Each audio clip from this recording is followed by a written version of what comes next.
if you look at the sort of gross global statistics, wallets are already the dominant payment mechanism globally. People who are trapped in a cash economy are the people who pay the highest prices for everything. If I'm walking down the street and my cards get stolen, I don't really care. It's a hassle, but it's not my problem. It's the bank's problem. If I'm walking down the street and my money gets stolen, that's end of. I don't get it back. One of the problems that you see in countries where cash is just simply allowed to wilt away is you end up with marginalized and excluded groups or underserved in that new environment. And that's a bad thing. We don't want that to happen. So if you just let cashlessness happen, like in Sweden or somewhere, you don't get the right results. We need an active strategy.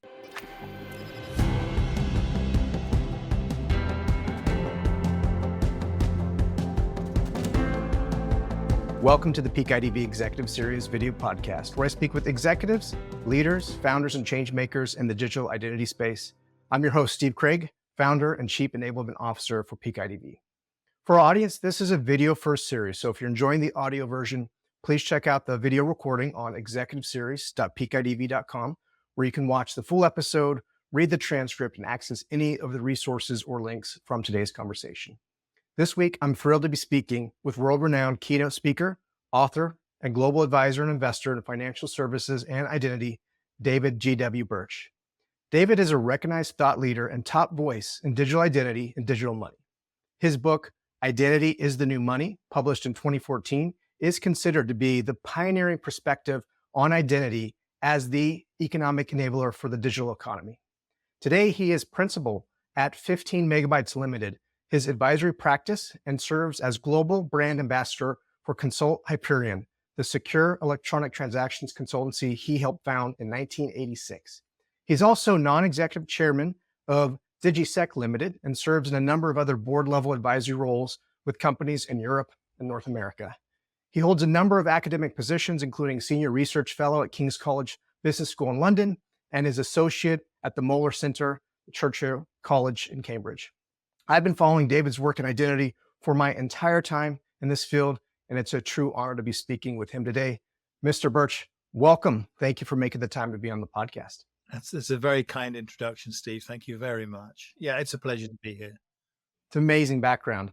Let's jump in. I think everyone who's watching this or listening to this knows who you are through your thought leadership work, but I'd love to hear more about the work you do in your advisory, 15 Megabytes Limited. Hopefully that's right, 15 MB. Well, it's mostly, obviously there's the speaking and writing that I do, but the advisory work is mostly actually workshops at the moment, because I think that in the old days, you used to do strategies, and you periodically revise these strategies. But the way things are now, people are more interested in scenario planning, finding new ways to align business and technology strategy.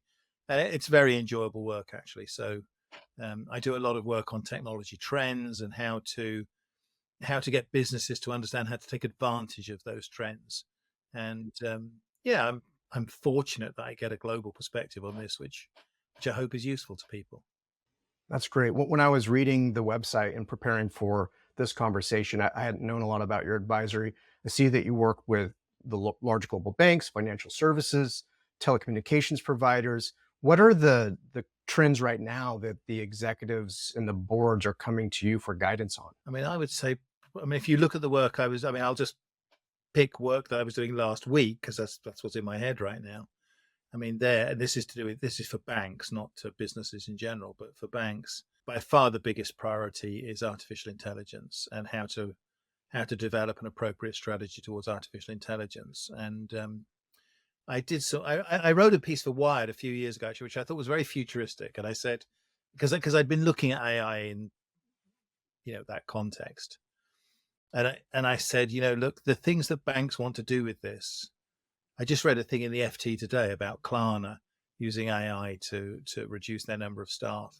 Like, it's not that interesting. Like, having fewer people in it's great, it make more money and whatever, but it's not interesting.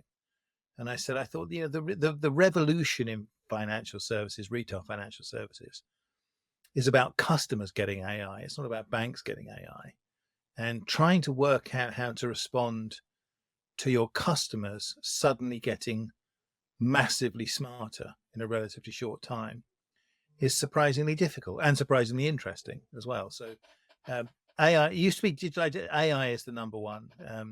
Now, of course, that spills over into digital identity, because now you have to start having strategies towards the identities of bots. That takes us into proof of personhood, which I've always been very interested in, as well as, the overall kind of trust structures and frameworks. That takes you into digital assets and tokenization. I'm very interested in the meta. I get, a lot of people haven't really sort of taken on board the change that's coming with the metaverse. They played around with those kind of Facebook bubble people, like, well, this sucks, and then they think nothing's happening. That's wrong, because the next generation of consumers are already there. And I've also just recently been involved in helping to put together a post-quantum security strategy for somebody in the identity space as well. So, interesting, quite varied. It's not a bad time to be in identity, to be honest, Steve. Yeah, there's definitely a mind map from AI to digital identity to the metaverse. All these things are interconnected, and most really are. Most definitely want to dive into those in this conversation today. Before we go further into digital identity, it'd be great to go back in time to look at your personal origin story. One of the things I do in this series is help people get to know the leaders and the thought leaders. Love to go back to 1977. This is when you're at the University of Southampton studying physics. Tell me about that, Dave. What drove your interest in physics? Well, I was always, from when I was a little kid, I was always very interested in science. And the more I learned about science, the more I realized I wanted to study physics. I wanted to know how things worked ultimately. And at the time, what I thought was the most interesting area in physics was lasers.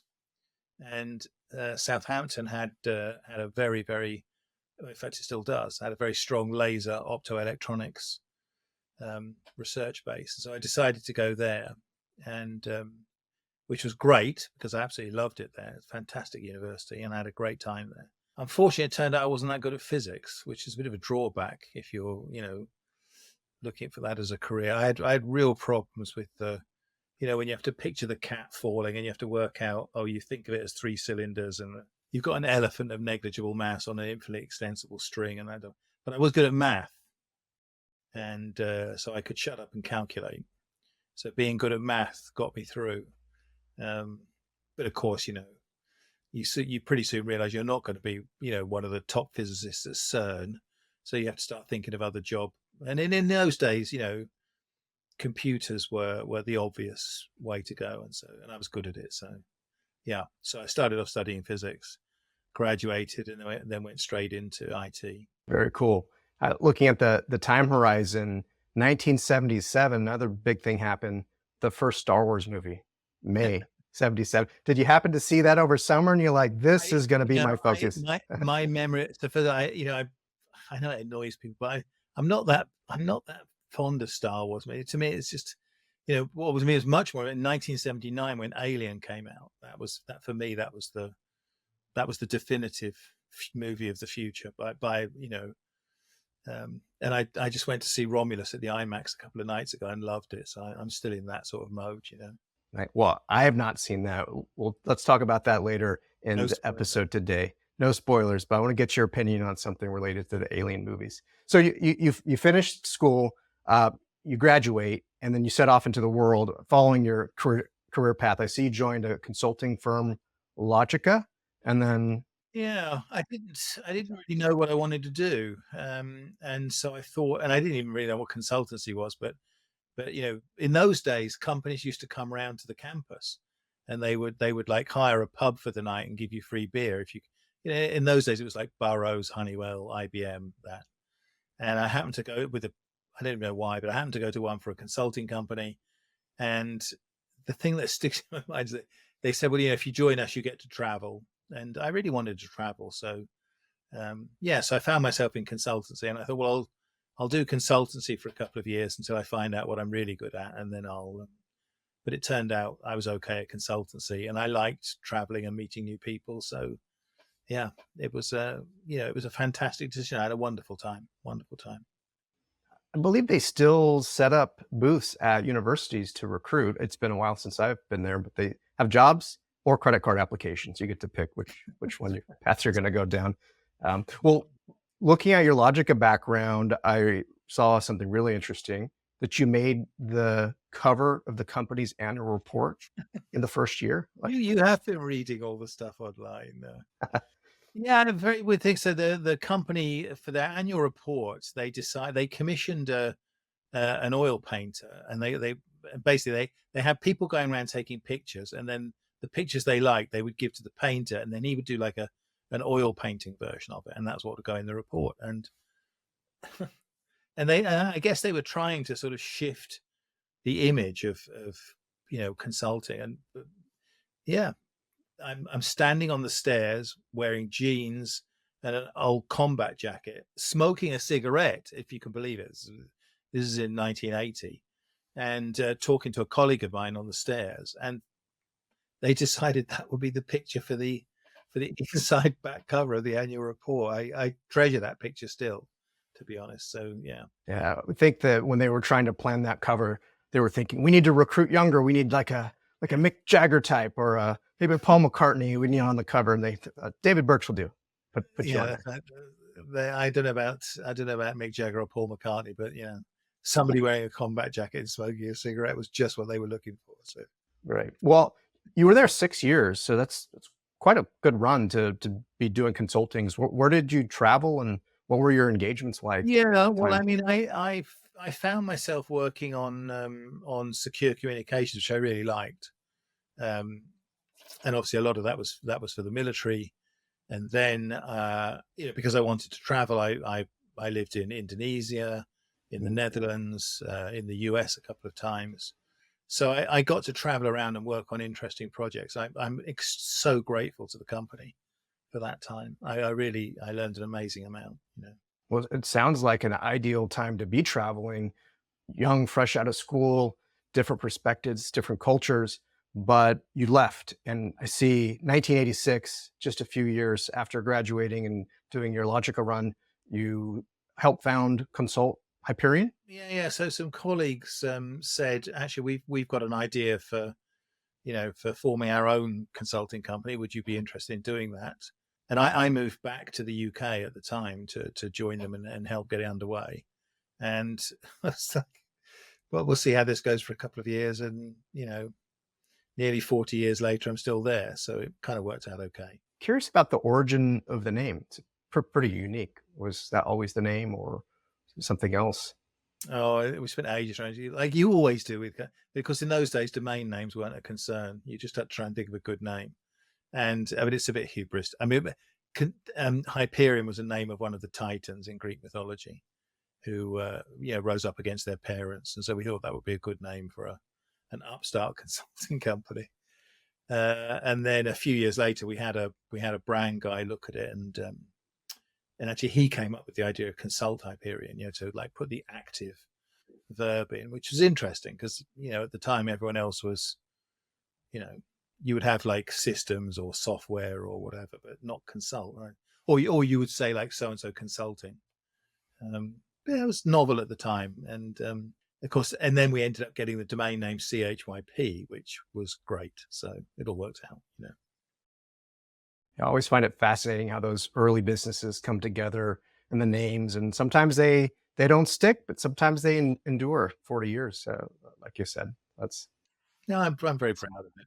Let's catch up with today, and let's start to move towards some of the digital identity topics.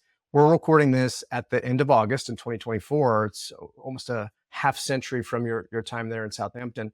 You just did a world tour. You just had another one of your famous global road shows. Where have you been traveling the last couple months? So what were your engagements looking like?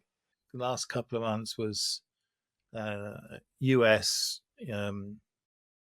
Where did I go? I went Singapore, Malaysia, Australia, New Zealand, back to Australia, Austria. Then I'm back here. And then week after next, it's US again, then Netherlands, then Paris. And then a bit later in the month, it's Chicago, and then Kampala. So it's quite a I'm getting a bit too old for this, to be completely honest. But I like meeting new people. Like when you travel for these things, you always meet new people, and people are interesting, and so that provides the energy. Is it challenging keeping up with what city you're in or what time zone? Like, how do you maintain sanity? I mean, that happened to me a few years ago, but I joked about it with other people actually. I can remember a few years ago. I can't remember 10 years ago. I can't remember, but a few years ago, I remember I was walking through the airport, landed in London, and I'm walking through, and I got stopped by a customs officer, and he said, "Excuse me, sir, where have you just come from?" And I was like, "Honestly, I don't know. I couldn't tell you." I had to actually think, and was I? Was I in Munich? No, I wasn't in Munich. And that was the point when I realized you know, I'd probably gone a bit too far. I can't decide whether my airline status is you know, a, a badge of honor for a lifetime spent in the service of British industry, or just a tragic emblem of a wasted life. I honestly can't make my mind up. But yeah, it's been a while since that happened.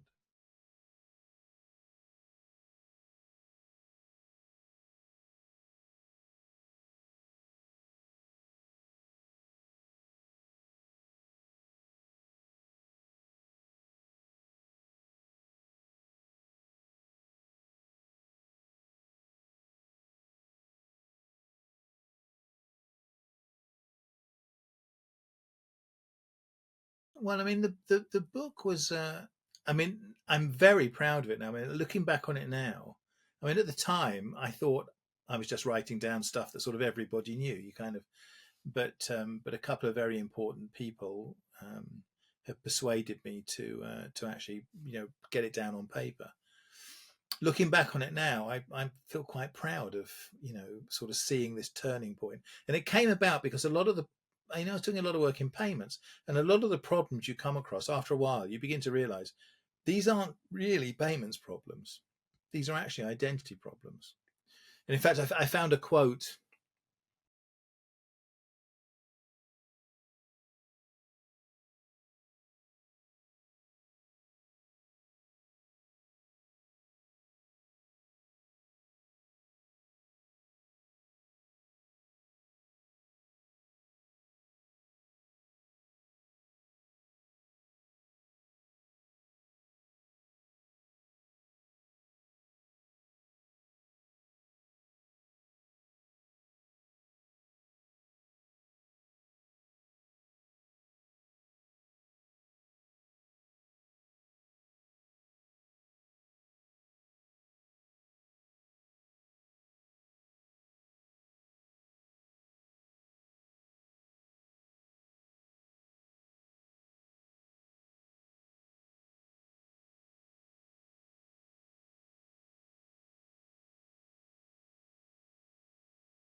Oh, wow. Well, I certainly hope people who are watching and listening to this will seek out your book if they had not already read it or heard of it.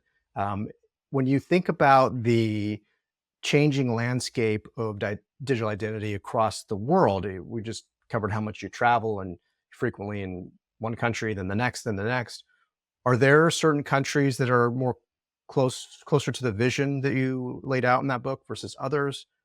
How do you see the world when you are in the US and then the next thing you know, Well, I you think UK? you can see the world in. I mean, I know this is a kind of super high level and inappropriate kind of classification, but broadly, you can see a few models evolving. There's what you call like the sort of Asian model, the sort of centralized, you know, Aadhaar and China and so on. So you get this very centralized model, which in some countries is the only way to get people, real inclusion and get them out of poverty. It's not right for us, but it works for them. You can see what you might call the Scandinavian model, the sort of bank-centric model in Sweden and Denmark and Finland and so on, Norway, I mean. And then you can see the sort of European model. I hesitate to call it the Napoleonic model, but the sort of government-centric, semi-distributed model. You see what's going on with the European Digital Identity Wallet and things like that. And then you see the sort of what you might call the Anglo-Saxon model, the kind of UK and the US, to some extent Australia, and where there's an aversion to any kind of sort of centralized government identity.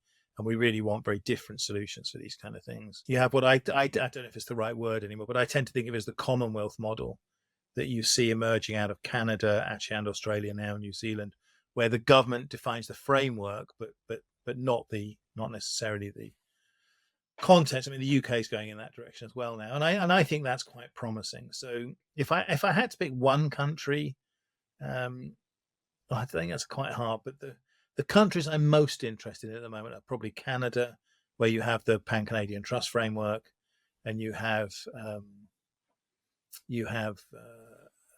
Interact Verified in the market. In Australia, where you've got Connect ID, again, you've got a framework in place. And you've got Connect ID live. Probably one thing that really interests New Zealand, because New Zealand is slightly different from the others, because in New Zealand the framework has a statutory footing, which is it doesn't in other countries. So I'm curious about what happens there. So, and then but you can learn from anywhere. You see what's going on with identity cards anywhere from Estonia to Nigeria to. You can learn from everywhere. It doesn't mean you want to copy it, but you can learn from it. What do you think is driving those different models? Is it the heritage and the culture of the country? Is it political power, like which type of political party is running it? What is creating such a different landscape, in your opinion? It's very cultural.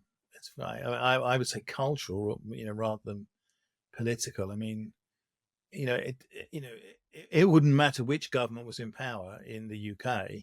You're not going to have an identity card. People just don't want an identity card. It's not going to happen. And that's for deep-seated cultural reasons. It's not for sort of political reasons. So I think that those kind of things are invariant. And, rather than argue with people about it, I don't want an ID card. I'm as pro digital identity as you can get. I don't want everyone to have an identity card. I want an infrastructure that's based on, like we said, reputation, credentials, not based on kind of identification, but based on authorization, not who are you, but what are you allowed to do? We all talk about the simplistic example between telling the buyer your date of birth and telling the buyer you're over 18. But I think that's really important. And in an interconnected world where everything's online, we have to build the security and privacy levels into the infrastructure, not just have some infrastructure and hope those things grow up on top of it. So yeah, there's loads of places to learn from, Steve. Lots of different lessons. Yeah. Do you think perhaps the incentives when you're looking at private public partnership, the incentives have to be more fully aligned, or is it really about the culture nominating regulation and that regulation being more the enforcement mechanism? I think the fact is regulation is the kind of boundary that shapes what we can do. In terms of the public-private partnership, that's a very interesting question. Do you need that sort of? Well, you don't need it. I mean, you could easily have the government like in India, you could have the government just issue the identities and everybody has to use them. I mean, I think we probably do want more of a public-private partnership. I would like it if I could take the identity from my bank and my airline could understand it. I would like it if they could interoperate in some way. I'm not sure if I want one identity that I use at the bank and the airline and everywhere else. That doesn't seem quite right to me. But all things considered, I think if we shift in that direction, where transactions are enabled on the basis of reputation rather than identification, we'll take a big step forward to getting more security and more privacy. In your book, you argue that cash will be redundant, that digital currencies will replace them. And certainly in the last 10 years globally, we've seen more use of credit cards and contactless, and a lot of the currency still represented in your local, whether it's the dollar or the euro or the pound. But how do you see that evolving further in the context of digital ID when we're stuck in these physical plastic cards? We're not moving to this credentialed world. Do you feel that Well, I it's think that's not. I don't think that's quite accurate. I don't characterize it like that, Steve. If you look at the sort of gross global statistics, wallets are already the dominant payment mechanism globally. I mean, if we, we think like if you're thinking from a US perspective, where I was just reading the Federal Reserve Bank of Atlanta payment survey earlier on, and I don't have it in front of me, so I can't remember but I think you're looking at a situation where 99% of Americans have a payment card of some kind. You know, and those cards are gradually vanishing inside phones. I think 75% of Americans use some form of mobile wallet. I was reading this statistic. 1 in 5 customers of this bank no longer bother applying for the physical card. They just get the card downloaded. They never get the physical card. And I'm reading it was The Economist. I don't remember what it was. I'm reading this, and the guy opposite me is like, "Oh my God, I forgot to get my card." And it turns out he'd applied for a bank. I can't remember, it was Monzo or Start, one of the online banks. And he'd been meaning to apply for a card, but just kept forgetting about it because he downloaded it to his phone and that worked absolutely fine. So the cards are disappearing.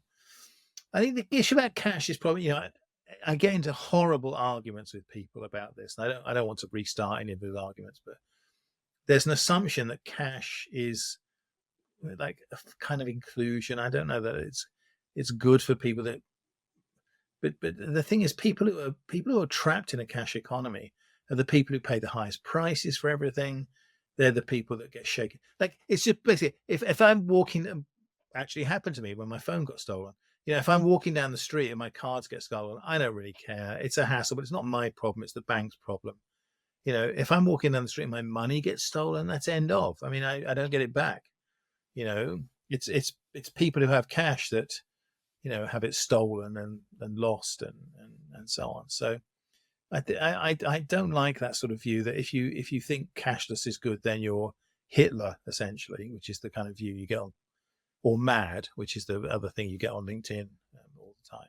But what I would say is we need to have a strategy for it. I think one of the problems that you see in countries where cash is just simply allowed to wilt away is you end up with marginalized and excluded groups or underserved in that new environment, and that's a bad thing. We don't want that to happen. So if you just let cashlessness happen, like in Sweden or somewhere, you don't get the right results. We need an active strategy to get the inclusion and deliver the services that the citizens need, to improve their overall financial health. So yeah, it's a wrong topic to get me on. I could talk about it for hours. No, I'd love to go deeper into this topic because it does connect to the identity topic. I've got many friends now that are from Europe or live in the UK, and when they come here to visit, one of the surprising things for them, if they don't spend a lot of time in the States, is the request to put your card in the black envelope, and they run off with it, and they think, well, bring me the terminal so I can Apple Pay, or bring me the terminal so I can pay with Google, and that becomes a cultural shock over and over again, even recently. I think the three things, I mean, I travel to the US a lot, obviously. The three things that stand out to me in the US is I still think it's funny. I've done this for years. I mean, it's stupid and juvenile and whatever. But years ago, I just made the point that the signatures are irrelevant. They don't matter. And so I started signing all of my credit card transactions Sergio Aguero, because he was my favorite striker at Manchester City in those days. And I can't stop. I just carry on doing it all the time. But the only place this happens is the US. Nowhere else do they put in the chip, make you put in the PIN, then make you sign the signature as well, or tap it and do the signature. It's only in the US. So the first thing is the signatures. The second thing is cash.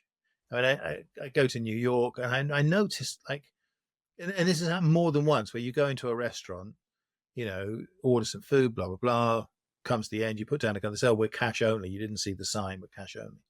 Like, why are you cash only? And it turns out there's a law that says businesses have to take cash, which is really annoying.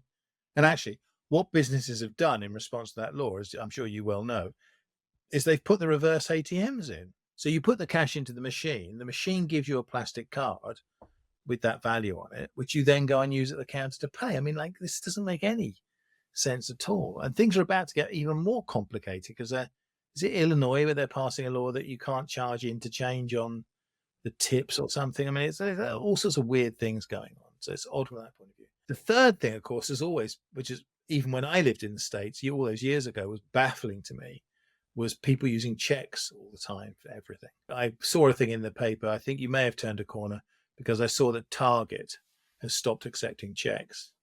And I think that might be what economists call a weak signal for change. So looking back, that's going to be a turning point in American history, the day that Target stopped taking checks. It's probably the day when Richard Nixon stopped converting US dollars into gold, which is 15th of August 1971. The day Target stopped accepting checks is probably a day like that, I think. There are businesses just in the last few years with the inflation kicking up that are giving cash discounts. Gas stations here, petrol stations in the US, there is a different price if you walk in and pay with cash, just so those businesses could save. There are different sides. Some people believe that, yes, you need to enable cash because it is inclusive, but then there are others that feel it's better. They're better off with those digital mechanisms. I have a friend who lives in the States, and we did a Mexico trip, and he doesn't carry a credit card. He has a debit card connected to a checking account, but overseas is very challenging. He has to convert his dollars to pesos to be able to transact because his debit card won't work. Whereas if you had a credit card, so I think there's still a lot of nuances. Where I was going with this question connected to identity, though, is I see a similarity with the evolution of payments, where there's more and more choice. People could pay with Apple Pay, they could pay with a credit card, there's still cash. But identity is still, it's often still the physical card. It's the physical passport, even though there has been movements towards accepting that credential, like with what Apple has for the TSA now. What do you think is preventing that from having the same accelerated innovation as we've seen with cashless? Actually, I think that innovation is beginning to accelerate. I think, mobile driving licenses. I'm not sure if it's a perfect analogy, but I remember many years ago, we worked on we worked on the first, what they call open loop transit system. So we were lucky enough to be chosen by Transport for London to help them with their huge project to stop using transit cards and let people just use their credit cards instead. Very successful project, by the way. So people had contactless cards, but they didn't really use them. Like, if you don't know what contactless is, you get sent a card which has a funny symbol on it and a letter from the bank, which you probably don't read, which says, by the way, you can just tap this on things now, you don't need it anymore. So people had the cards, but they just didn't use them. When you could pay on the bus, that was a turning point. People would, they forgot to top up their transit card, or they'd forgotten their transit card, and they think, I think I saw something I'm sure I saw something on TV the other day. I can use my Visa card on the bus now. And they tap it and it works. And so then they tap it to get a cup of coffee, and then they tap it to pay their groceries. And then, so transit was if you read histories of the take up of contactless, transit was really important.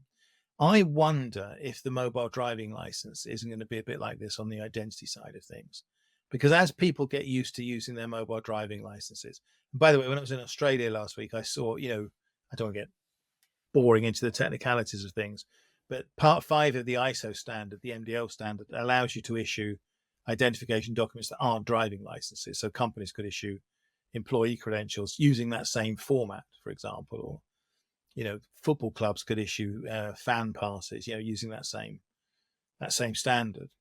Part 7 of that standard, which is now in draft, is to use those online. And I've already seen demos of people who've implemented the part 7 of the standard so that you can use a driving license to prove your age to something online. It all works. So I wonder if, it is, we spend a lot of time looking at all sorts of other, but maybe it's the mundane. Maybe people just get used to using their driving license with the TSA. And then one day they're just asked, when they log into Netflix, You got to prove you're over 18. By the way, you can do this if you've got your driving license. I wonder, I really do think things are changing because of the driving license. Yeah. Yeah. To your earlier point about this process of we just try to replicate what we've done in the physical world to the digital world, a lot of identity verification in this last decade has been centered around that physical credential, taking a picture of it, Well, but sharing it rather with a. pointlessly, this has happened to me. I mean, I don't want to, but this happened to me at a company the other day. So I go to the desk, and the guy says you have to show some ID, and the only ID I had was my passport. And I said, I'm uncomfortable with people taking copies. And he said, no, we're not going to take a copy. We're just going to look at it. So I showed him my passport, and he says, okay, you can come into the building. Absolute farce. I wasn't showing the passport to some Mossad trained anti-counterfeit document detecting, autistic genius who could immediately see, oh, wait a minute, that's, they have a rabbit on the hologram of the British passport, and that's a hare. You can't fool me. I mean, like, come on. It's the minimum wage guy at the desk who just looks at he doesn't know if it's a real passport. And the whole thing is ridiculous. Now, if I had to tap to get in, the system would immediately know whether it was real or not because they check the digital signatures, and it wouldn't have to give up, information that's not relevant to the transaction. So I think actually digital identity is a much better solution than physical identity in all of these cases. And actually, I mean, I know it sounds a bit flipped, but I mean, there are a couple of big use cases for that sort of thing, like Pornhub, for example, where once people use it for that, like, because you've got to prove you're over 18. I mean, I don't know how many people want to present their passport to prove they're over 18 to Pornhub, but you know what I mean? They can implement it properly using verifiable credentials. But the thing is, once people get used to using it, then they'll start using it everywhere. And so, yeah, I think that is changing. Also, remember, Apple, because Apple are very, very clever, and because Apple have a strategy, Apple have said that opening up the secure enclave on the iPhone, it's going to be free for governments, but not for businesses. That means the passports and driving licenses will all head into the Apple Wallet and the Android Wallet, of course, because they have the secure enclave in Android phones as well. So if you get used to your passport, your driving license heading in there, I mean, we used to joke about it in the old days that wouldn't work because nobody in America had a passport. But I think over half of Americans have a passport now, don't they? So, and passports and driving licenses give you coverage of a lot of the country. The passport rate in the U.S. has most definitely been on the rise, given the last few years. I think post-pandemic, people want to travel. They want to get out in the world. And on the topic of wallets and Apple, I'm a person who always tries to use the latest technology, whether it be California Mobile DL or a wallet feature with an Apple, where I always struggle. Did you already get a California mobile driving license? I have one of the previous things that they had set up, but not the latest. Yeah.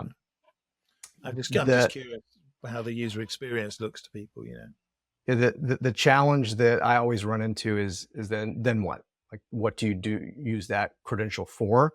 You get these narrow use cases where you've established it, and then you are stuck, right? You can't use that beyond what you set it up for. I think that's another area within the private arena. There's large companies that have been successful with establishing credentialed wallets, but then where's the interoperability? Like, where's the next use case where you can use it? Where can you go into a gas station and buy alcohol, then show them this credential from one of these platforms, and they're like, no, give me your ID. Well, you should just, I mean, it's not that far. I mean, okay, it's not there right now, but the idea that you can just tap, I think it's, and also you have to remember in a lot of places. So for example, like let's say at the football stadium, you've only got to prove that you're over 21 once to get like the fan card or whatever it is, and that will have a marker. It's like you don't have to do this all the time. You just need to do it in a kind of a secure way. So I think, but also the other thing, what mobile driving license will teach me, because in a lot of cases when they tap them, like in a bar or something, it will come up on the screen and it will say They want to know that you're over 18, not they want to know your name and address and age or something. So it'll get people used to the selective disclosure side of it as well. I'm very positive about it. Well, I want to segue a little bit into another topic that you've written quite a bit about and that you speak on, which is decentralized technologies and cryptocurrency and digital assets and ownership. There was a period of time before we got into this AI hype cycle that we're in now, where everything, all the money was going to crypto and Web3 and related tech. And then we saw almost like I don't know if it was a bubble bursting, but a lot of the hype around NFTs and the cryptocurrency, like it disappeared. Now there's still, certainly if you're in that space, it's very much alive and well. But what do you say about the skepticism of this, call it a crypto winter? Do you think that we're on the right path still in that decentralized currency as a use case? I think you have to distinguish very strongly between the two categories. So digital assets, I think are going to be absolutely huge. Although what I think actually doesn't matter in the slightest, because Larry Fink thinks it's going to be huge, and he's forgotten more about finance than I'll ever learn. So the fact that the serious money guys are all saying we're all in on tokens, digital assets, I pay attention to that. That's going to be huge. I don't think that has anything to do with cryptocurrency. I remain very skeptical about the long-term cryptocurrency space. I don't want to get sidetracked in it now, but digital currency, central bank digital currency, digital assets, tokenization, Web3, I buy all of that. And actually, I'm very enthusiastic about it. I can see why clients would go down that route. And actually, it makes complete logical sense. It's not ideological. It's about efficiency and doing things sort of more cheaply. If you saw the emails I get every day, because I write for a few different publications, I guess I'm on a lot of PR's lists, and every day I see a bunch of emails saying, would you like our, the head of our crypto exchange thing to explain why Bitcoin going down 5% is great for the long-term value of Bitcoin? And then the next step, do you want our guy to explain why Bitcoin going up 5% is good for the long-term value of crypto?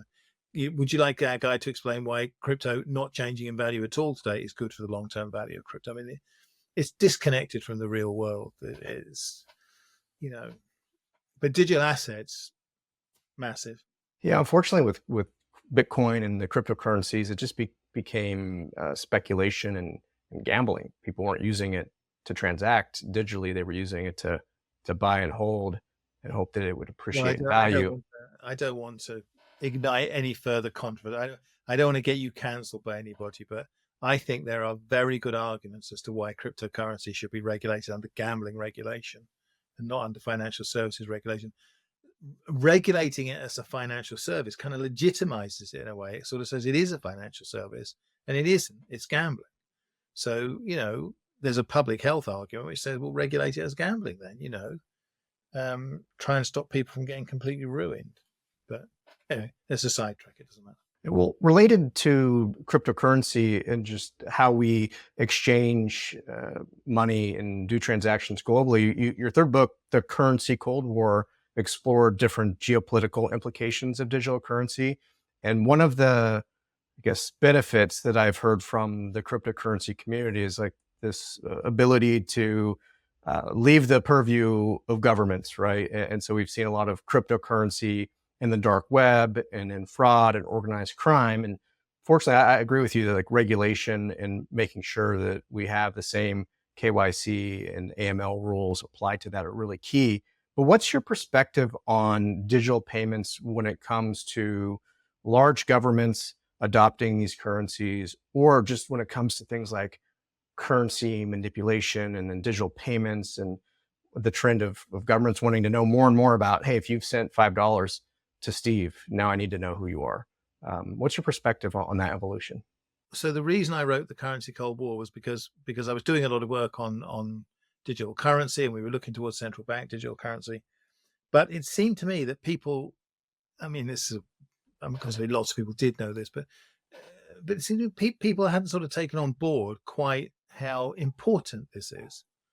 If you have, I think the figure right now, I think it's like 4% of Turkish GDP is going into stable coins right now. Those stable coins are almost all, if not exclusively, US dollar stable coins. that extends American soft power significantly. Actually, if America issued a digital dollar, the demand for it would be astronomical. I mean, I know for reasons I don't really understand, America hates the idea of a digital dollar. But if there was a Federal Reserve digital dollar, there would be billions of people all over the world who would hold that in. They don't want their local currencies; they want dollars. And so, I mean, perfectly well that there are more $100 bills printed than there are $1 bills. You know that most US currency is outside the country and will never be repatriated. The demand for dollars is huge. And whatever the people going on about BRICS say, it's not going to change anytime soon. So I thought, if you think about this sort of strategically, then what would you want your digital currency to do? And in different countries, they may have different cultures around this kind of thing. They may have different, but the example I like using, because I think it's interesting to think about, is, suppose there was a Canadian digital dollar that was like the same as the American digital dollar, except it had some extra privacy built into it, because Canadians are always going on about privacy. What difference would that make to whether people wanted it, whether they held it? One of the common arguments you hear about digital currency, people say, well, I don't want to use the digital currency because if I did that, the government would spy on me and would stop me from buying guns or whatever it is that they're worried about. But the point is, if you had a digital currency where the government spied on you, nobody would use it. Like, what would be the point of a digital currency like that? So it's much more complex and much more nuanced, the relationship between identity and money. My view is that some form of privacy enhancing central bank digital currency, but crucially not anonymous central bank digital currency, is the way forward. And the analogous thinking, I think, is quite straightforward. In the UK, we had an industrial revolution. The industrial revolution created a need for money wages, because we've been feudal before that. That money wasn't in circulation, so people started to make their own money. The mints, in the private mints, would create their own, their own pennies, their own halfpennies, and lots of people went into that. But after a time, you can't make a living out of that anymore. Because you can't charge much more for a penny, and then eventually the government steps in and have to produce it as a public good. So may as well skip that step. Why not just have the government produce the digital dollar, digital pound, digital euro, and then we'll use those with appropriate privacy.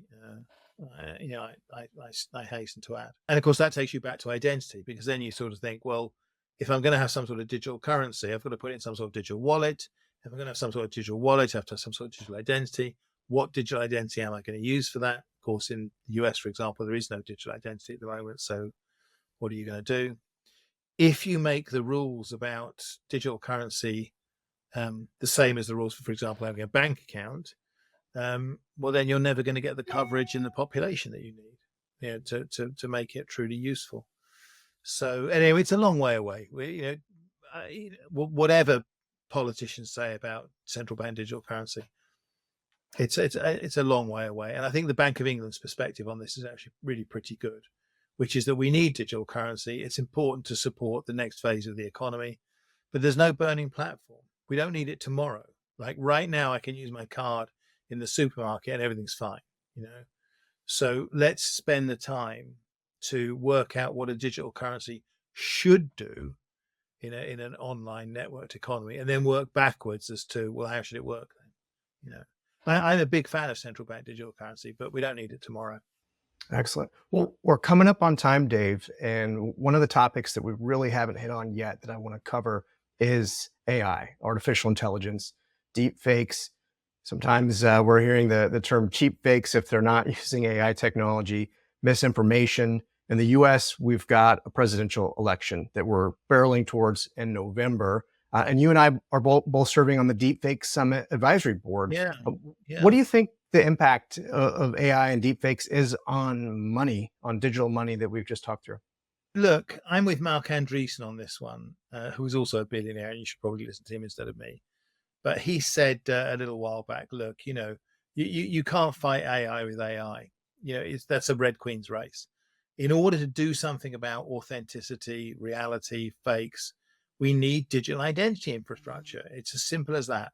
Because if I see there's a picture in my browser, that picture needs to have a digital signature, otherwise the browser shouldn't display it. Now, the digital signature might say it comes from, Dave Birch, and they'll give you no reason to trust it whatsoever.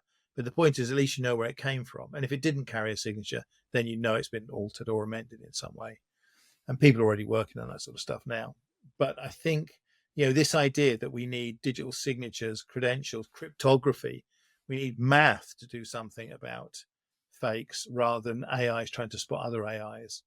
I mean, they're already better. As well as I do, the little capture things where you've got to work out, oh, is this a ladder or is it some more stairs or something like that? AI is already better at that than we are. You can't keep them out that way. So no, it's a plea for real digital identity infrastructure. But yes, I was excited to be asked to join the board of the Deepfake Summit. It's a fascinating topic, and I learn more about it every day. On the topic of captchas, I think the last 10 years we've helped train those systems because Google's one of the biggest captcha providers, and we're just selecting images and helping their computer vision algorithms get better. We're teaching it, yeah.